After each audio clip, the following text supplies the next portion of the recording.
Sehingga yang kita hadapi hari ini tuh seakan-akan kita berada pada dua lembah yang berbeda. Muslim yang paham berada pada satu lembah, sibuk dengan pertikaian. Terus-menerus yang terjadi di antara mereka, umat itu terpisah di lembah yang lain. Dan mereka sibuk dengan segala macam problematika yang dihadapi oleh mereka. Gitu.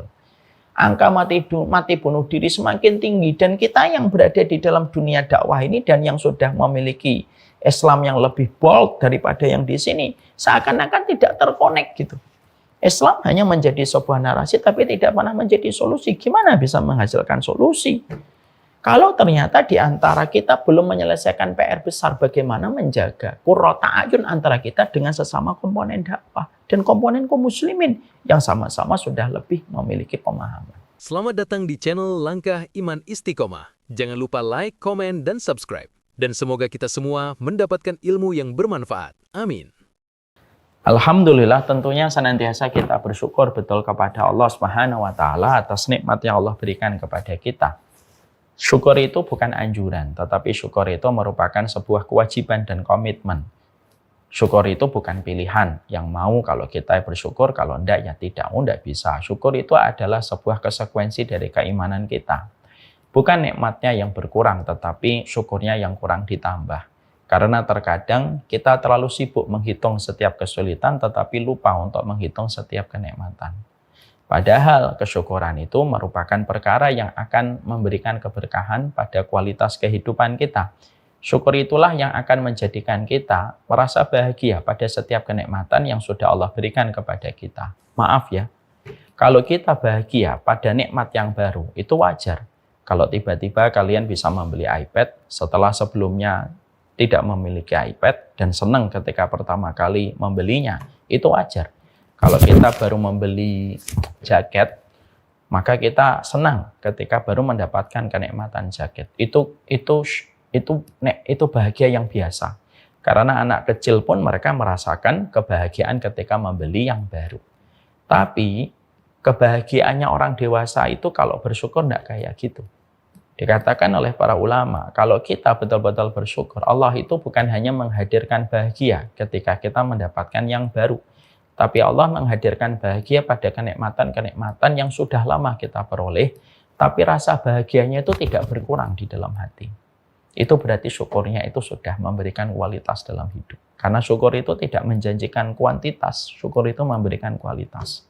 Kalau kita baru nikah, ya seneng lah, endorfin kita penuh kok, thank love language kita juga lagi penuh. Tapi kalau kita masih bahagia ketika sudah 15 tahun menikah, itu baru bahagia yang betul-betul sejati. Dia tidak imitasi, dia tidak KW.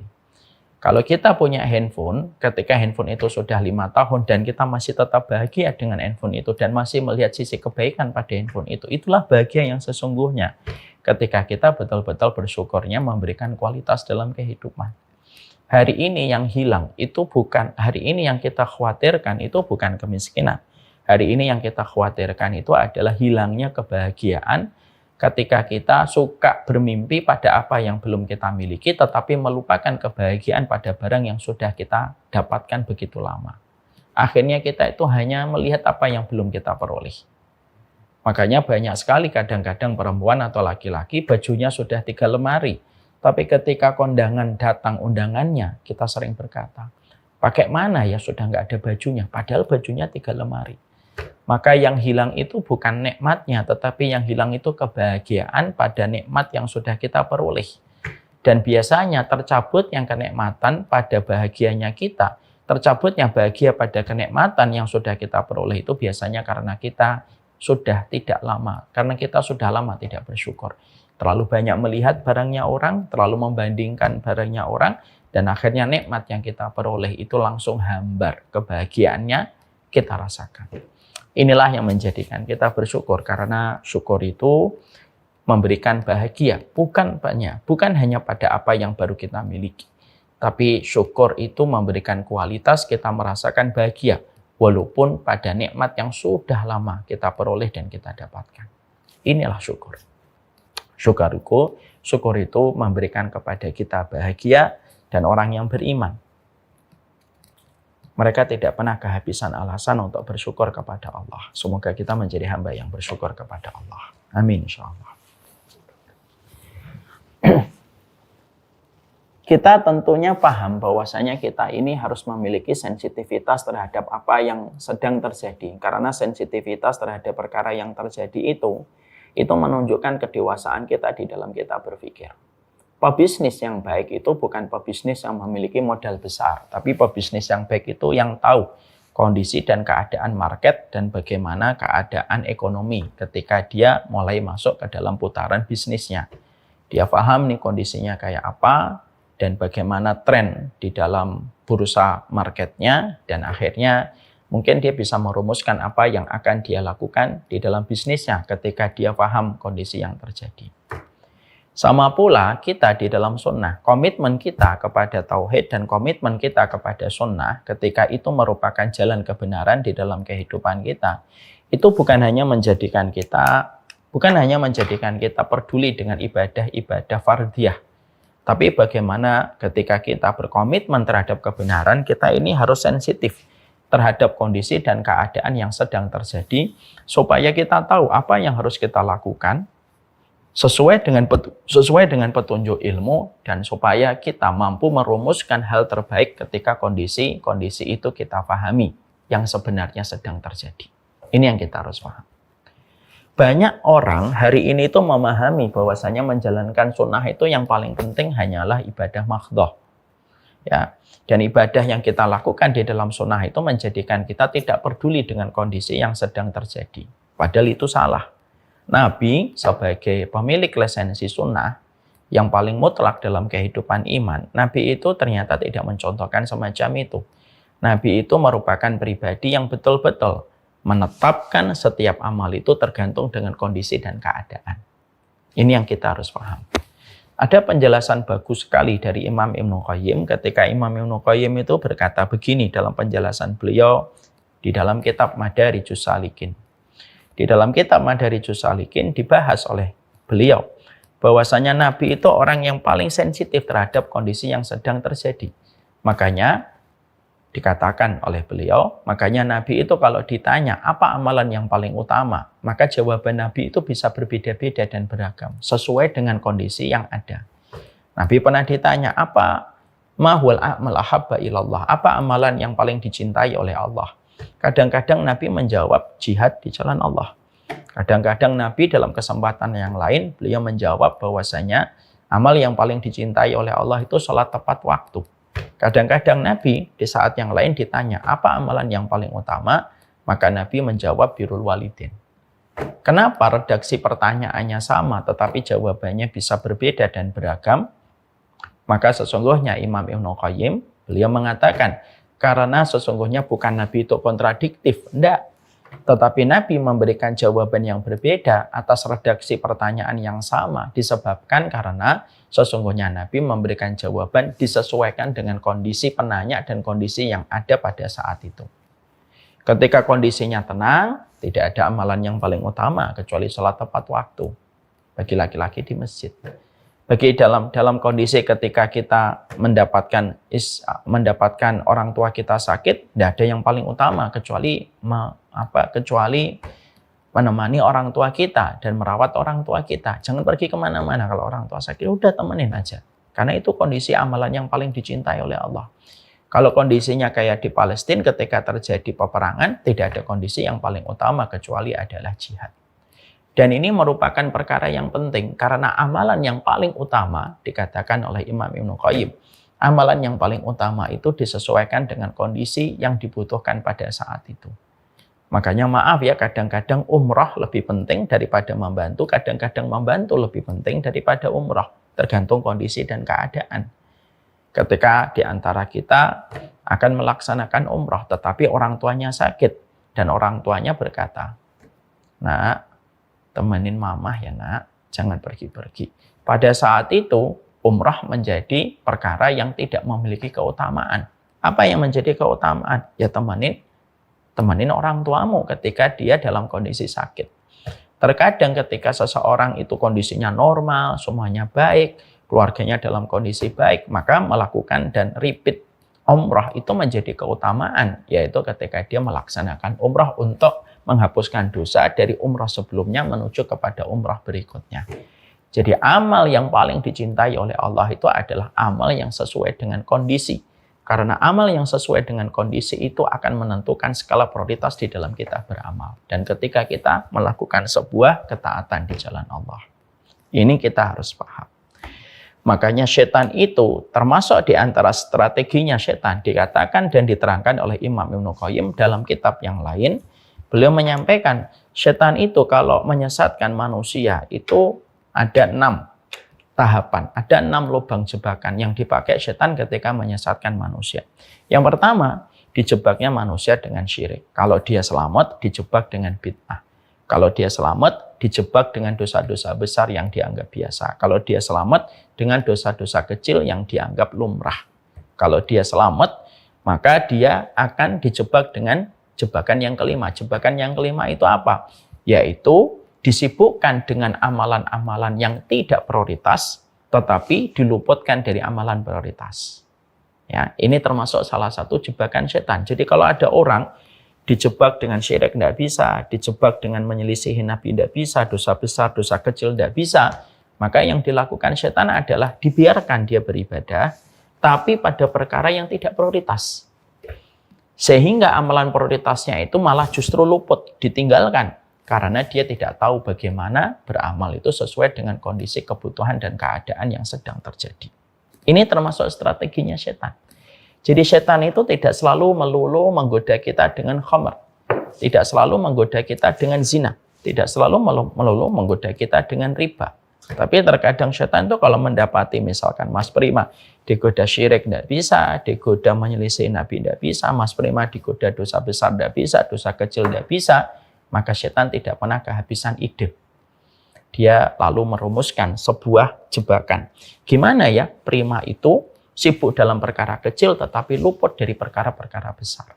Karena apa? Kalau ada manusia disibukkan dalam perkara kecil, diluputkan dari perkara besar, maka sesungguhnya mizan dan profit kebaikan akhiratnya menjadi susah ditambah dan menjadi berat itu susah. Karena apa? Sibuk dalam perkara kecil tetapi luput dari perkara besar.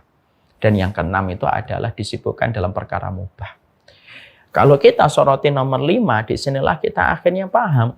Ternyata merumuskan sebuah kerja di dalam konteks amal kita ketika kita beribadah kepada Allah itu bukan hanya sekedar beramal, bukan hanya sekedar beribadah. Agama ini tuh betul-betul meminta kita supaya kita itu betul-betul menguras pikiran kita dan betul-betul memberikan kesungguhan kepada kita supaya kita tidak hanya sekedar beramal, supaya kita tidak hanya sekedar beribadah, tapi betul-betul kita itu harus paham kondisinya apa, keadaannya kayak apa, baru kita merumuskan apa yang harus kita lakukan. Dan itulah yang menjadikan saya menyampaikan di dalam mukadimah ini, kalau semuanya yang hadir di sini dari partisipan paham apa yang saya sampaikan di dalam mukadimah ini, disitulah saya ingin menyampaikan kepada kalian, semua keluarga The A-Team yang saya cintai karena Allah, bahwasanya inilah yang menjadikan kita paham apa yang harus kita ketahui dan apa yang menjadi prioritas ketika kita hari ini hidup dan ketika kita berada di antara pusaran kehidupan yang sedang kita jalani. Karena apa? Ini berkaitan tentang salah satu prioritas amal di dalam kehidupan sunnah kita. Maka akhirnya di antara hal yang kita jumpai dan kita dapati itu hari ini apa? Bahwasanya hari ini kita menjumpai salah satu fakta yang menyedihkan, yang tidak bisa kita nafikan dan tidak bisa kita ingkari. Kita mendapati bahwasanya fakta kita hari ini menjumpai masyarakat dan umat itu betul-betul mendapatkan banyak problematika silih berganti yang tidak kunjung selesai. Masalah narkoba, masalah zina, masalah judi online, masalah berbagai macam kebodohan. Hari ini tuh betul-betul melekat dalam kehidupan umat. Dan ini merupakan salah satu konsekuensi ketika kita hari ini berada pada satu zaman yang disebut dengan zaman fitnah. Sehingga masalah yang kita jumpai dan kita dapatkan ini betul-betul ada di depan kita, yang tentunya harus segera untuk mendapatkan perhatian besar dari kita dan bagaimana kita bisa berusaha untuk menjadi bagian dari solusi atas masalah yang dihadapi oleh umat. Ini hal yang penting kita harus paham.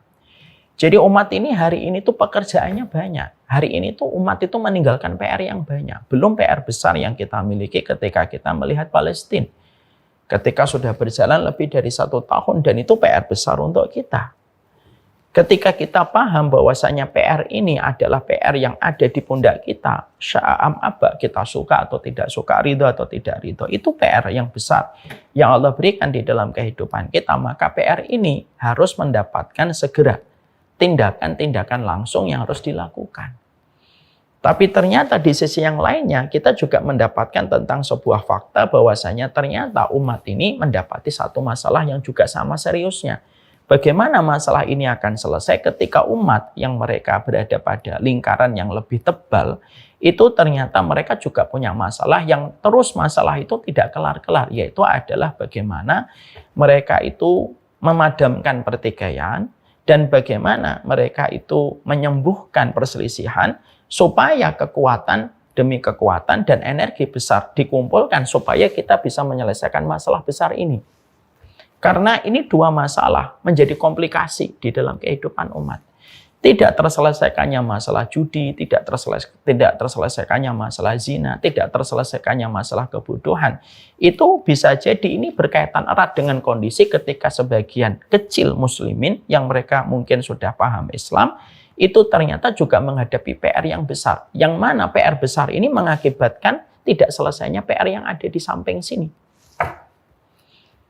Dan itu adalah masalah pertikaian, dan itu masalah perselisihan yang tidak kunjung habis. Yang itu merupakan bagian yang hari ini kita dapatkan juga. Dan itu betul-betul menguras energi di dalam kehidupan kita. Makanya ada satu kaidah yang sangat indah sekali untuk kita renungkan.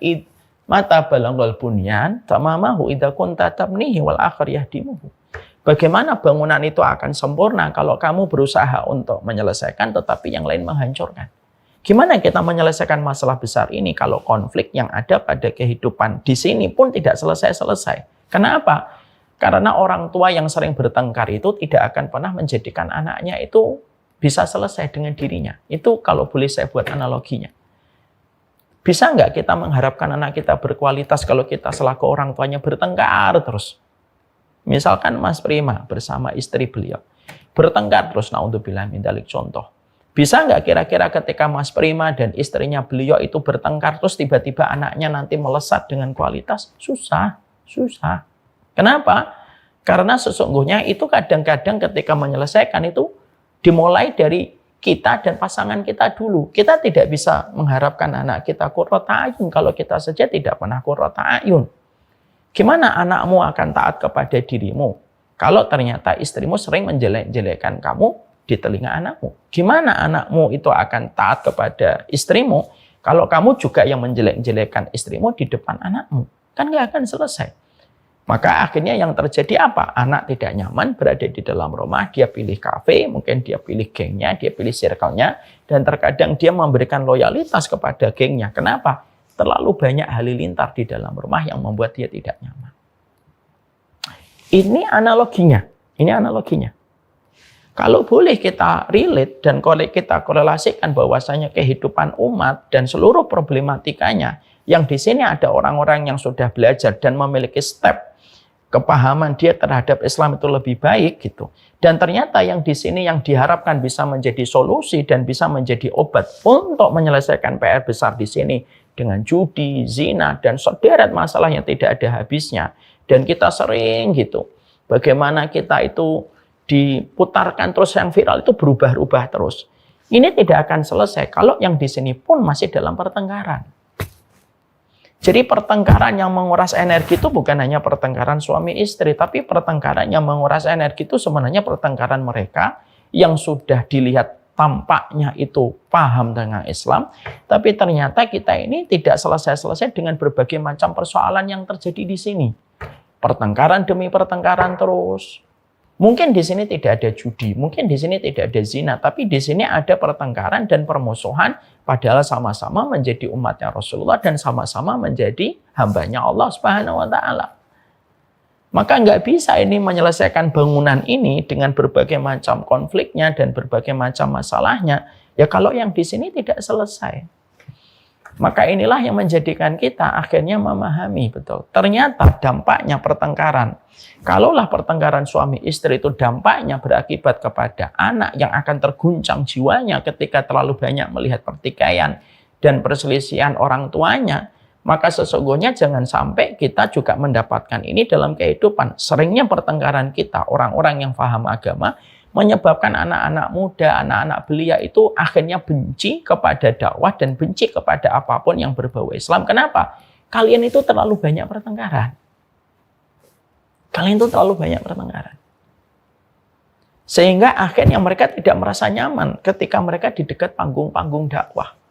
Dan mereka tidak nyaman ketika mereka itu berada di dekat lumbung-lumbung kebenaran. Kenapa? Karena suaranya terlalu berisik dengan pertengkaran. Sehingga akhirnya mereka lari, akhirnya terjebak kembali dengan pusaran masalah yang ada di sini, dan terus menumpuk-numpuk, akhirnya orang itu menjadi korban.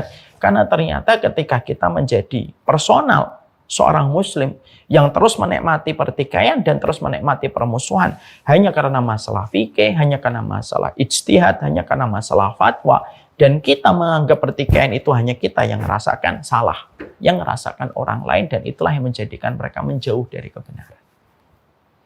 Kalau ada orang tua bertengkar, merasa bahwasanya pertengkaran itu hanya dirasakan dirinya dan istrinya, salah. Anak yang lebih sedih daripada apa yang terjadi, daripada yang dirasakan orang tuanya.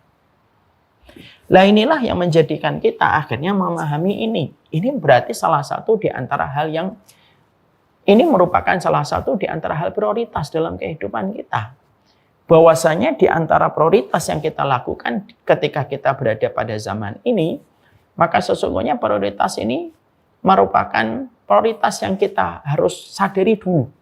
Ya, bahwasanya kita punya awareness, kita punya kesadaran betul bahwasanya ternyata mengupayakan kebersamaan di antara sesama muslim, mengupayakan ukhuwah di antara sesama muslim, dan mengupayakan kebersamaan di antara sesama muslim itu bukan perkara yang kecil, tapi ini perkara prioritas besar dalam kehidupan seorang muslim. Ini perkara besar yang harus betul-betul menjadi prioritas, dan ini merupakan amalan yang prioritas gitu. Karena ternyata berukhuwah itu bukan hanya masalah fikih, tapi berukhuwah itu masalah besar dalam masalah akidah. Dan tentunya kita paham betul bahwasanya agama ini dan sunnah ini ketika diturunkan itu pada dasarnya menyuruh kita itu supaya dengan semua syariat yang kita lakukan itu supaya kita bisa bersaudara. Makanya kalau kita melihat berbagai macam perintah dan sunnah yang ada di dalam hasanah agama kita itu selalu dengan satu tujuan, supaya kita tidak nyakitin orang, dan supaya ketika kita tidak nyakitin orang menjadikan kita itu gampang bersaudara. Karena yang menjadikan kita bersaudara itu adalah Allah. Makanya akhirnya Nabi ketika meletakkan sunnah itu, tujuan dari berbagai macam sunnah itu salah satunya mempersaudarakan. Ini yang kita harus paham dulu. Ya. Makanya akhirnya kita paham ya dalam Islam. Kenapa kita ini di dalam Islam disuruh man kana yu'minu billahi wal yaumil akhir falyakul khaira aw liyasmut. Barang siapa yang beriman kepada Allah dan hari akhir ngomong yang baik, kalau tidak bisa ngomong yang baik diam. Kenapa ada perintah diam? Supaya omongan kita tidak nyakitin orang. Kenapa kita itu tidak boleh mencela makanan? Supaya yang membuat tidak terluka. Kenapa kita kalau bertiga tidak boleh berbisik-bisik kepada yang satu dan meninggalkan yang satu? Supaya yang satu tidak tersakiti. Kenapa kita memuliakan tetangga? Supaya tetangga itu tidak terganggu dengan kehadiran kita. Bahkan kenapa di dalam Islam itu dimakruhkan kita makan makanan yang berbau kayak jengkol, kayak pete gitu. Dalam Islam itu dimakruhkan kita makan bawang gitu. Supaya apa yang keluar dari mulut kita tidak menyakiti hidungnya orang lain. Bahkan maaf ya, sampai urusan ketika kita bertamu, ketika mengetuk pintu, kita tidak boleh itu berdiri di depan pintu langsung. Kita harus agak geser ke kiri atau ada geser ke kanan. Kenapa? Supaya ketika pintu itu dibuka, tidak langsung melihat ke dalam rumah yang kita datangi. Karena apa? Karena sebagian besar rumah itu aurat dan tidak setiap orang itu nyaman kalau rumahnya itu dilihat sama orang. Loh, sampai kita mengetuk pintu pun diatur secara detail gitu supaya tidak nyakitin orang. Makanya kenapa kita kalau mulai Ramadan itu cukup membutuhkan satu saksi yang melihat hilal. Tapi ketika menetapkan orang berzina butuh 4 orang saksi. Kenapa? Karena kehormatan seorang muslim itu lebih mahal daripada apapun. Supaya tidak gampang bagi kita menjatuhkan kehormatan. Supaya tidak ada bibit permusuhan. Kalau kita memahami ini, akhirnya kita paham. Bahwasanya makanya Islam itu ketika meletakkan sebuah kebersamaan itu bukan hanya masalah fikih, itu masalah akidah. Makanya semua amal kalau sudah berkaitan tentang manfaat yang kita berikan kepada orang lain dan mengikat cinta kita kepada orang lain itu selalu profitnya besar dalam pahala. Selalu begitu. Membantu saudara muslim itu lebih baik daripada itikaf selama 1 bulan di masjidnya Nabi. Kenapa orang yang membantu saudaranya selama 1 hari itu lebih utama daripada itikaf di masjidnya Nabi? Karena membantu, kamu berarti mengambil hatinya. Kamu memberikan manfaat kepadanya dan dia akan mencintaimu dan kamu pun mencintai dia. Kenapa menutup aibnya orang itu mendapatkan keutamaan besar? Karena kalau kamu tutup aibnya, dia akan merasa terjaga pride-nya. Makanya semua amalan yang besar itu, semua amalan-amalan yang pahalanya besar itu memiliki pahala yang begitu besar. Karena apa? Dengan satu tujuan, supaya setiap muslim itu memiliki sebuah kebersamaan, di mana kebersamaan itu menimbulkan energi yang begitu besar. Barulah masalah yang dihadapi umat hari ini yang ada di sini ketika mereka belum paham tentang Islam, mampu diselesaikan satu persatu ketika setiap orang yang notabene sebagai orang yang paham itu menyelesaikan masalah di antara mereka ketika terlibat pada pertikaian, maka masalah-masalah yang dihadapi umat akan selesai satu persatu dengan proses-proses yang kita nikmati ketika yang di sini itu betul-betul meminimalisir segala macam pertikaian yang terjadi antara muslim dengan muslim. Itu kan begitu sebenarnya.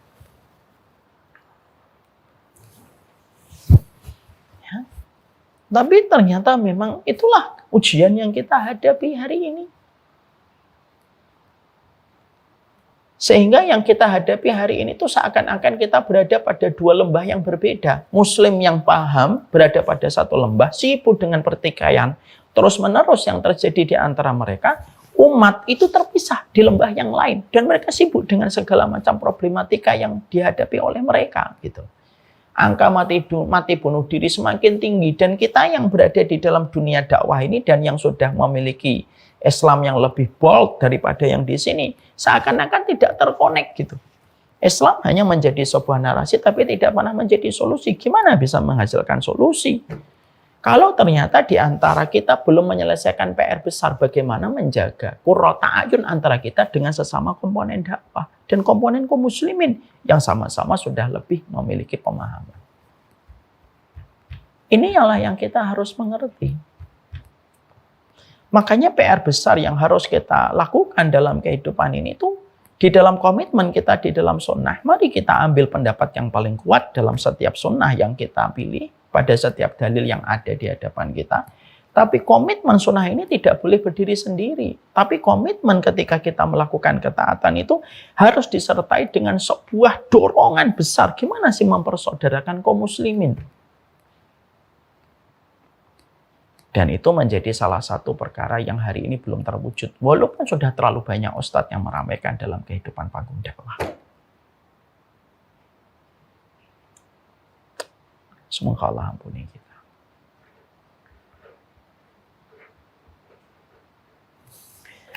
Maka itulah yang menjadikan akhirnya kita ini sedih gitu. Sehingga akhirnya kita itu tanpa kita sadar, kita ini dibuat sibuk dengan urusan masing-masing gitu. Yang di lembah ini sibuk dengan urusan-urusan itu, yang di lembah ini sibuk dengan urusan-urusan itu. Dan akhirnya kayak ada temboknya Dzulqarnain yang memisahkan kita di antara 2 hal ini. Padahal sebenarnya ini kan berkaitan. Makanya kalau suami istri itu masih sering bertengkar, gimana mereka fokus untuk bisa untuk mendidik anak? Gimana orang yang paham agama itu bisa fokus untuk menyelesaikan PR umat? Kalau dalam kondisi ini aja kita belum selesai dengan urusan hati kita ketika melihat saudara kita. Makanya saya itu bisa memahami gitu. Ketika Nabi sedang tawaf, lalu ketika beliau sedang tawaf itu, lalu tiba-tiba beliau itu bersabda, Inna hurmatal mu'min a'dham min hurmatika ya Ka'bah. Makanya sampai akhirnya seorang nabi saja ketika sedang tawaf, beliau itu bisa berkata, wahai Ka'bah, kehormatan seorang mukmin itu, satu orang itu lebih mulia daripada kehormatanmu. Padahal kita paham pada saat itu telunjuknya Nabi mengarah ke Ka'bah. Dan kita paham kan keagungan Ka'bah. Di situ ada Multazam, di situ ada Hijr Ismail, di situ ada Hajar Aswad. Siapa yang meragukan keagungan dari Ka'bah? Tapi ternyata sedemikian dahsyatnya Ka'bah itu dan berapa juta mata yang menyaksikan dengan tetesan air mata ketika pertama kali melihat Ka'bah. Itu ternyata kehormatannya dikatakan oleh Nabi itu kehormatan Ka'bah itu di bawah kehormatan satu orang mukmin. Karena ternyata sedahsyat itulah Nabi itu meletakkan supaya kita itu betul-betul tahu boundaries kita dalam kehidupan ini. Supaya akhirnya yang dicita-citakan Nabi itu satu. Bagaimana melihat Muslim yang menjadi umatnya Rasulullah itu betul-betul mampu bersaudara di atas kalimat sunnahnya Nabi. Sebagai bapak untuk kita semuanya. Makanya saya itu kalau sering ditanya bagaimana cara kita mencintai Nabi. Cintai umatnya. Itu aja dulu. Ya, jadi cara kita mencintai Rasulullah itu ya mencintai umatnya. Jangan sampai kamu cinta Nabi, tapi kamu membenci umatnya Nabi. Padahal umatnya Nabi itu sangat dicintai oleh Rasulullah. Ya. Makanya tidak ada perkara yang dilakukan oleh Nabi ketika beliau pertama kali di kota Madinah, kecuali apa? Yang pertama kali dilakukan oleh Nabi Muhammad adalah mempersaudarakan. Setelah membangun masjid, setelah menggerakkan pasar, maka yang dilakukan Nabi mempersaudarakan antara muhajirin dan ansar. Kapan kemenangan demi kemenangan itu diberikan Allah kepada kaum muslimin? Ketika Nabi masih berada di Mekah? Enggak. Ketika muhajirin belum ketemu ansar? Enggak. Tapi kapan kemenangan demi kemenangan itu diberikan oleh Allah? Semenjak Allah ridho. Ketika muhajirin ketemu dengan ansar, walaupun jumlah mereka kuantitasnya masih sedikit, dijadikan kualitas pertolongan Allah jauh lebih besar daripada kualitas musyrik. Sehingga akhirnya tidak butuh waktu yang lama, 8 tahun. Akhirnya Nabi bisa memenangkan dengan Futuh Makkah. Inilah yang menjadi prioritas kita. Jadi prioritas besar yang sedang hari ini kita hadapi itu yang masalah pertikaian. Dan membicarakan masalah pertikaian yang menghalangi kebersamaan dalam kehidupan ini. Dan menyelesaikan PR ini juga setidaknya ada 3 hal yang menjadikan ini tambah berat. Ini tambah berat. Apa 3 perkara yang akhirnya membicarakan perkara ukhuwah itu hanya indah ketika disampaikan di meja-meja kajian dan meja-meja taklim, tapi tidak pernah menjadi indah dalam realita kehidupan itu. Setidaknya ada 3 yang kita dapatkan disampaikan oleh para ulama. 3 realita itu apa sih sebenarnya? Sehingga akhirnya membicarakan tentang persaudaraan di balik fakta yang tragis yang kita rasakan begitu menyedihkan ini menjadi tambah berat untuk kita hadirkan pembicaraan ini, ya disebabkan ya ada 3 fakta yang juga harus kita ketahui. Apa fakta yang pertama? Fakta yang pertama itu adalah karena sesungguhnya ketika kita dalam kondisi bermusuhan dan terus bertikai, narasi pertikaian dan permusuhan itu merupakan sesuatu yang paling digandrungi sama orang-orang yang benci sama Islam. Dan ketika mereka gandrung dengan hal ini, tidak ada yang mereka paling senangi dan tidak ada perkara yang mereka terus lakukan itu supaya menjaga perseteruan antara muslim dengan muslim. Karena siapa yang paling mengambil keuntungan? Yang paling mengambil keuntungan itu orang yang yang sebenarnya tidak ingin melihat Islam itu baik. Siapa yang paling mengambil keuntungan ketika suami istri bertengkar? Ya laki-laki yang bejat, yang ingin mengambil istri laki-laki itu. Dia yang akan nunggu kapan ya orang ini bertengkar supaya nanti istrinya minta cerai. Maka itu yang kita jumpai. Jadi pembicaraan tentang masalah bagaimana kita tidak harus sama untuk bisa bersama, itu indah di judul. Tapi kalau sudah realita itu berat sekali. Karena apa? Karena orang-orang yang benci sama Islam itu tidak suka. Saya pernah membaca kisah nyata yang disampaikan oleh Imam Ibnu Katsir. Ada satu peristiwa bagus sekali. Julistianus yang kedua itu merupakan Kaisar Romawi Timur. Yang kedua. Namanya Julistianus yang kedua. Maaf, dia Kaisar Romawi Timur.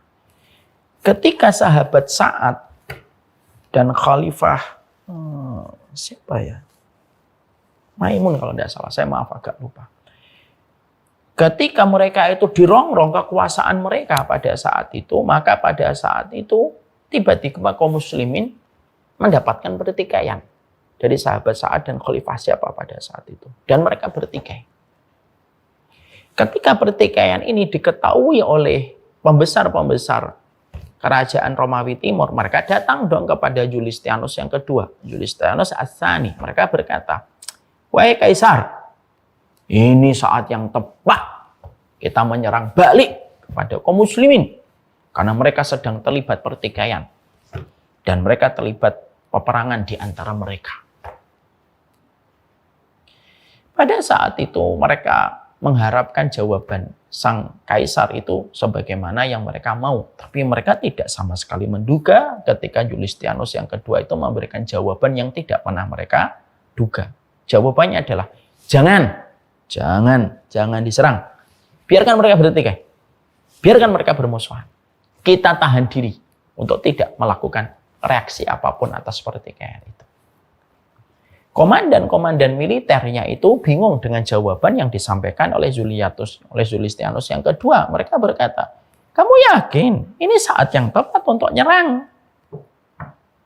Ini saat yang tepat untuk nyerang."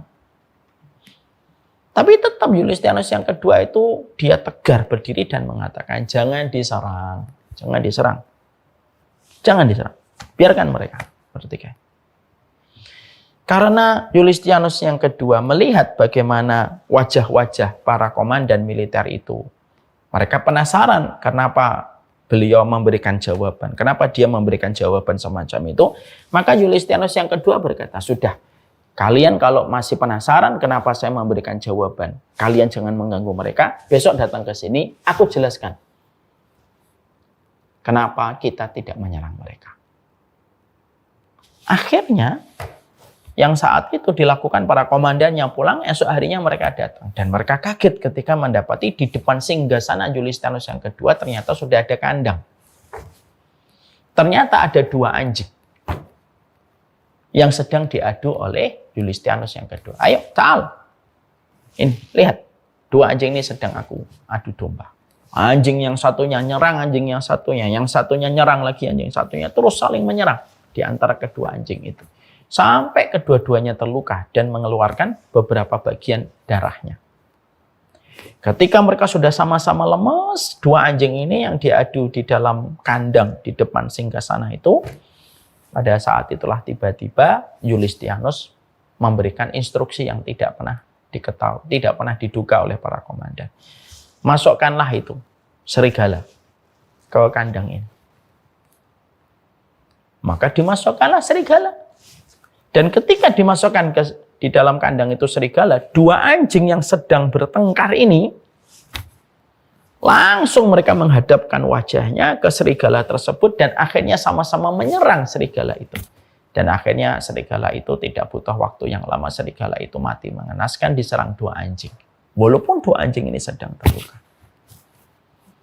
Julistianus yang kedua langsung berkata, "Kalian tahu kan apa yang saya sampaikan ini? Kalau kita menyerang muslim pada saat ketika mereka sedang bertikai, kalau mereka sedang bertikai, kita yang akan babak belur. Kalau kata orang Jakarta, kita boncos. Udah, biarkan mereka bertikai sampai nanti mereka mati satu-satu. Dan kita nikmati masa-masa vakumnya kita ketika melihat mereka sedang bertikai." Masya Allah ya. Ini kejadian terjadi pada akhir abad yang kedua. Tapi ternyata sampai sekarang, abad pertama. Ini sampai sekarang itu masih relevan kisah ini. Banyak di antara kita itu tidak sadar kalau kita ini menjadi anjing yang sedang diadu domba. Makanya kita sedih ya melihat realita di kehidupan umat gitu. Yang sana mengatakan Wahabi, yang di sana mengatakan Ahlul Bid'ah. Bingung gitu. Dan setiap membuka sosmed itu yang sana, Wahabi. Yang di sana mengatakan Ahlul Bid'ah. Terus saja. Orang kayak saya ini kadang-kadang bingung. Saya kadang-kadang dituduh Wahabi, kadang-kadang saya dituduh Ahlul Bid'ah gitu. Nah, saya tuh bingung. Saya tuh sebenarnya Wahabi atau Ahlul Bid'ah. Tapi akhirnya ternyata itu kadang-kadang kita melihat relevansinya dan korelasinya dengan apa yang terjadi dengan Julistianus yang kedua. Makanya itu relate sekali dengan pembahasan ketika saya membaca sirah dan membaca sejarah ketika Genghis Khan itu akan memasuki Samarkand. Daerah dan wilayah yang berdekatan dengan Bukhara yang sekarang secara geografis, secara administratif masuk kepada wilayah Uzbekistan. Ketika beliau akan memasuki Samarkand, Samarkand ini terkenal dengan para pejuangnya. Yang dilakukan oleh Genghis Khan itu pintar, cerdik, tapi culas. Apa yang dilakukan oleh Genghis Khan? Genghis Khan itu akhirnya ketika akan menyerang, tiba-tiba Genghis Khan itu yang biasanya langsung menyerang, tiba-tiba mengubah strateginya. Dia berkata kepada orang-orang di situ, saya tidak akan menyerang. Bisa nggak kita mengadakan gencatan senjata dan perdamaian saja? Orang-orang Samarkand yang mereka sebenarnya dan sebelumnya mereka sudah tahu akan diserang, mereka sudah persiapan untuk berjihad melawan Genghis Khan. Suara-suara panggilan jihad itu sudah di atas menara itu. Ketika ternyata tanpa mereka sadari Genghis Khan itu mengubah strateginya. Dia mengatakan, yuk saya damai aja, kita nggak usah perang. Ternyata orang Samarkand ini akhirnya mereka itu apa? Akhirnya mereka itu berpecah gitu. Ada dua suara. Sebagian Muslim mengatakan, sudah kita terima. Karena ini nggak biasanya Genghis Khan semacam ini. Sebagian Muslim mengatakan, enggak, ini liciknya dari Genghis Khan ini. Gitu. Lalu apa yang terjadi? Akhirnya dua kelompok ini akhirnya bertempur, saling bertempur. Dan yang pro dengan diplomasi Genghis Khan itu yang menang. Ketika sudah kalah, sebagiannya sudah kalah karena dikalahkan oleh saudaranya sendiri. Pada saat itulah Genghis Khan baru masuk. Dan begitu mudah dia mengalahkan itu. Dan lihat alasan Genghis Khan. Ketika dituntut untuk menepati janjinya, dia berkata, loh kalian aja sama saudara kalian aja kalian khianati dan kalian tega membunuh, loh apalagi kalian sama saya, nanti pasti bisa mengkhianati saya dan menusuk saya dari belakang dan akhirnya dibunuh juga. Tapi strategi yang dilakukan itu mengadu domba. Inilah yang menjadikan kita membicarakan tentang masalah kebersamaan itu kadang-kadang itu berat. Kenapa? Karena banyak orang yang tidak suka. Karena masalah-masalah umat itu nanti akan terselesaikan satu persatu kalau umat itu memiliki satu frekuensi. Akhirnya itulah yang menjadikan kita itu memahami, oh ternyata ini berat. Tidak gampang. Makanya saya bisa memahami ketika Nabi bisa berkata, ala uhbirukum, kalian mau nggak aku tunjukkan amalan yang lebih utama daripada sholat dan puasa? Maka Nabi mengatakan, amalan yang paling utama melebihi sholat dan puasa itu apa? Yaitu mengislah. Saling mendamaikan dua orang yang mereka bermusuhan. Kenapa kok setinggi itu pahalanya melebihi pahala sholat? Karena dampaknya itu dirasakan oleh umat. Makanya akhirnya kita paham. Setingkat Ibnu Taimiyah ketika dia menghadapi Genghis Khan, yang dilakukan oleh Ibnu Taimiyah itu apa? Menyatukan dulu kalimat kaum muslimin. Makanya pada saat itu ada sebuah perbedaan yang cukup tajam antara kalangan Hanabilah dengan kalangan Asy'ariyah. Maka karena Ibnu Taimiyah fokus ketika menghadapi ancaman Genghis Khan yang sudah mengkhawatirkan masuk satu persatu wilayah kaum muslimin, yang dilakukan oleh Ibnu Taimiyah pertama kali yang dilakukan olehnya itu apa? Bagaimana beliau bisa mendamaikan antara kalangan Hanabilah dengan kalangan Asy'ariyah. Makanya sampai beliau mengeluarkan sebuah tulisan yang bagus sekali di dalam Majmu' Fatawa juz yang ketiga. Beliau mengatakan wal maklum annana bainal Hanabilah wal Asy'ariyah wasyatun wa munafarah wa ana kuntu min adhamin nasi ta'lifan li qulubil muslimin. Semua orang paham antara kalangan Hanabilah pengikutnya Imam Ahmad bin Hanbal dengan kalangan Asy'ariyah itu ada gesekan yang luar biasa. Tapi walaupun ada gesekan yang luar biasa, saya adalah orang yang paling berkomitmen untuk bersaudara dengan kalangan Asy'ariyah. Kenapa? Sedemikian luhurnya seorang Ibnu Taimiyah itu memperlihatkan contoh itu ketika terjadi konflik antara kalangan Hanabilah dan Asy'ariyah pada zaman itu, karena beliau fokus untuk menghadapi ancaman Tartar yang sudah menguasai banyak kaum muslimin dan menjatuhkan satu persatu wilayah kaum muslimin. Ini amalan besar ini. Jadi akhirnya menjadikan kita paham betul bahwasanya ternyata tidak gampang. Memiliki dai yang paham tentang ilmu banyak, tapi memiliki satu dai yang betul-betul memikirkan bagaimana persaudaraan itu tidak banyak dan tidak setiap orang. Mencari teman antum yang sekarang taat ketika hijrah meninggalkan riba, meninggalkan narkoba gitu. Banyak, tapi mencari teman antum yang betul-betul dia gelisah dengan pertikaian itu tidak banyak. Cari teman akhwat yang senantiasa berkata tentang aurat, harus ditutup, harus pakai kaos kaki. Banyak. Tapi mencari akhwat yang betul-betul menjaga auratnya dan memiliki kepedulian, kenapa ya umat kok bertikai terus ya? Itu tidak banyak. Dan ini ada kaitannya dengan yang kedua nanti. Kenapa kok jarang sekali orang itu bersedih gitu ketika bertikai? Kok jarang sedih melihat pertikaian, melihat berbagai macam konflik antara muslim dengan muslim, tidak selesai-selesai, permusuhan itu ada di mana-mana, perebutan masjid dengan ini, kelompok ini dilebut lagi dengan kelompok ini. Kenapa terkadang kita tidak pernah merasa sedih gitu? Padahal ini kan musibah, ini kaitannya yang kedua. Ya karena setan itu paling suka dengan permusuhan. Dan tidak ada yang menikmati permusuhan kecuali adalah setan. Makanya akhirnya yang sering kita jumpai dan sering kita dapatkan itu apa? Banyak orang yang kadang bertemu karena perkara besar tapi pisah dan diceraikan karena masalah kecil. Manajemen konfliknya berantakan. Pertikaiannya semakin banyak. Bahkan orang yang terkadang berkomitmen untuk saling bersatu justru malah juga merasakan akibat pahit dari pertikaian. Berapa banyak orang atau guru kadang-kadang bertemu, ayo kita berukhuwah gitu. Justru malah merasakan fitnah pertikaian juga. Kenapa semacam itu? Ya karena faktor yang kedua itu selain sesungguhnya orang-orang yang benci Islam itu menginginkan kita tetap bertengkar. Yang kedua karena setan itu enggak, karena setan itu suka. Makanya akhirnya dijadikan diri kita itu tidak pernah peduli tentang masalah pertikaian. Kenapa? Supaya kita tidak peduli tentang islah. Akhirnya apa? Kita sibuk dalam ibadah-ibadah yang mungkin lebih ringan keutamaannya dibandingkan keutamaan untuk saling mencintai sesama umatnya Rasulullah. Akhirnya dijadikan ada yang ekstrim, ada yang gampang mengkafirkan, ada yang gampang menyesatkan, dijadikan ada yang mungkin merasa paling benar, terus itu.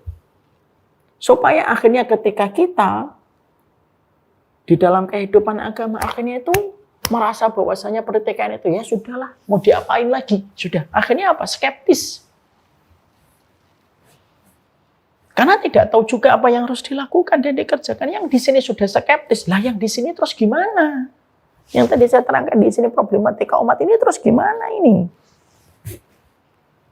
Akhirnya tidak mengherankan kalau Gen Z hari ini ketika ditanya apa konten yang paling kalian hindari ketika scrolling. Gen Z mengatakan, ya yang paling kita hindari itu ya dua, politik sama agama. Kenapa? Terlalu bising. Berisik mereka itu. Itu kata yang saya baca di sebuah penelitian. Sehingga akhirnya menjadikan kita itu memahami ini Bang. Sehingga mudah atau tidak mudah untuk menghadirkan arti ini? Tidak mudah ini. Sangat susah sekali.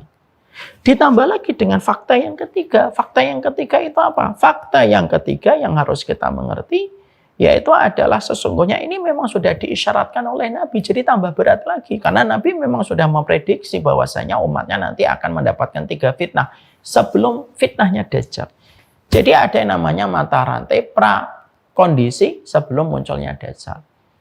Mata rantai fitnah pra kondisi sebelum munculnya Dajjal itu ada 3 fitnah. Fitnah akhlas, fitnah tusarra, sama fitnah tuhaima yang disebutkan oleh Nabi. Fitnah akhlas itu apa? Pertikaian terus terjadi antara muslim dengan muslim. Terus itu namanya fitnah itu akhlas. Fitnah yang pertama kali muncul setelah wafatnya Rasulullah dan wafatnya Abu Bakar dan Umar itu fitnah itu akhlas dulu. Pertikaian pecah itu.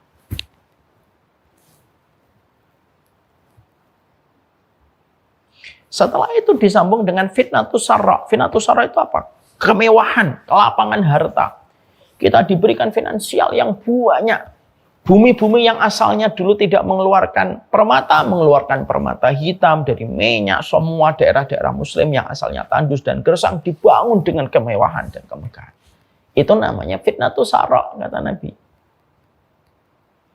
Yang ketiga yang disebut dengan fitnah duhaimah. Fitnah duhaimah itu kegelapan gitu, sampai mengenali yang benar dan yang salah kita bingung. Ya kan? Contoh nih, kita ini bingung nih menyikapi masalah yang viral. Kemarin begini, sekarang sudah mulai mengarah beda lagi nih yang dibuat sama media. Itulah kebingungannya kita ini, bingung sampai yang benar bisa salah, yang salah bisa benar. Makanya benar kata Nabi, inna minal bayani la sihron. Hati-hati sama keterangan dan informasi, karena sebagian dari informasi itu sihir. Karena mengubah yang benar jadi salah, yang salah jadi benar. Jadi akhirnya kita pada konteks ini ketika paham ini, yang kita pengen samakan itu samakan frekuensi dan getaran hati kita dulu. Kita samakan getaran hati kita dulu. Sedih nggak kita ngelihat pertikaian? Itu aja dulu. Kalau kita tidak peduli dan kita lebih mementingkan apa yang kita lakukan dalam ibadah, lalu kita merasa bahwasanya pertikaian ini tidak ada masalah bagi saya, dan yang penting itu kan nggak ada kaitannya dengan hidup saya gitu, ya sudah, kita nggak akan mungkin membicarakan materi ini lebih lanjut karena menjadi tidak ada faedahnya. Tapi kalau kita pada kesempatan hari ini kita ngelihat, oh iya ya, kenapa saya sedih mikirin judi, mikirin orang mati bunuh diri, padahal ini adalah akses dari ketidakharmonisan yang di sini. Dan kita ini menyadari betul musibah ini itu ada dan nyata. Dan itu yang pengen kita bangun untuk pertama kali. Jadi kalau materi ini, karena ini sudah 1 jam, saya tidak mungkin melanjutkan. Karena materi itu panjang sebenarnya. Nggak bisa disampaikan sejam 2 jam. Tapi kalaulah kita di sini itu paham bahwasanya ternyata sedemikian rumitnya kita hari ini. Disinilah kita paham, oh ternyata selama ini kita hanya beribadah tapi tidak paham prioritas. Oh selama ini mulai kita paham prioritas tapi kita itu tidak tahu apa yang harus kita lakukan. Dan sebenarnya kita ini job desk-nya juga banyak yang belum paham dalam kehidupan ini. Dan akhirnya ya sudahlah, yang penting kan saya tidak ngapa-ngapain. Dan kita akhirnya kalau sudah masuk ke rumah nutup pintu sudah tidak peduli. Tidak akan selesai masalahnya anak kalau orang tuanya saja tidak menyelesaikan PR-nya. Ini masih mukadimah ya. Tidak apa-apa, materi itu nggak penting yang banyak. Tapi materi itu yang penting adalah kita bisa memiliki getaran yang sama dari apa yang kita pelajari. Kalaulah Nabi itu melihat kita hari ini, mungkin sedih. Melihat umatnya itu saling bertikai, saling menghujat, saling mencela. Ya kayak sedihnya kita selaku orang tua kalau kita ini melihat anak kita bertengkar, itu kan sedih. Tapi inilah masalah. Jadi masalah kita itu ada 2 masalah besar. Tumpukan masalah. Yang satu, yang awam, yang mungkin belum memiliki pemahaman bertahap dalam agama, sibuk dengan masalah-masalah ini saja. Yang di sini, yang stepnya lebih baik dalam prestasi ketaatan dan kepengetahuannya ternyata juga mendapati masalah yang sama. Keributan demi keributan di sini menyebabkan ini tidak akan pernah tersentuh. Demi Allah tidak akan pernah tersentuh. Hakada alamunal haq. Dan beginilah kondisi kita hari ini. Makanya jadi dai itu kadang-kadang pusing, sedih, mikir itu bingung. Saya itu kadang diem gitu, kadang ibu manggil saya, ada apa Bi? Nggak tahu. Bingung mau ngapain.